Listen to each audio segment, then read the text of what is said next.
అబ్బా, ఈరోజు ఇంట్లో చేపల పులుసా? చాలా బాగుంటుంది. ఈరోజు ఒక పని పడతాను, చూసుకో.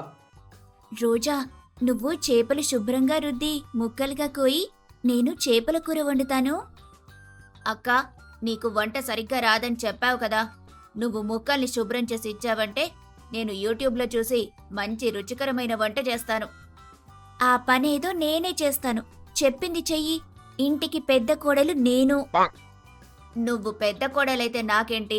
కట్నం నేనే ఎక్కువ తీసుకొచ్చాను కాబట్టి నేను చెప్పినట్టు నువ్వు వినాలి. నువ్వేమైనా అత్తగారివా చెప్పిందంతా వినటానికి? ఆ, ఇదేటమ్మా వీళ్ళు ఇలా తన్నుకుంటాన్రు? వీళ్ళు తన్నుకోవడం చూస్తుంటే గొప్ప ఎరాటిగా ఉంది. ఈ తన్నుకోవడంలోనే టైం అంతా వేస్టింగ్ చేసేస్తాన్రు. ఇంకెప్పుడు వండుతారో, నేను ఎప్పుడు తింటానో ఏటో. వీళ్ళు అత్తరా అని వీళ్ళిద్దరిని చెడామడా వాయించద్ది.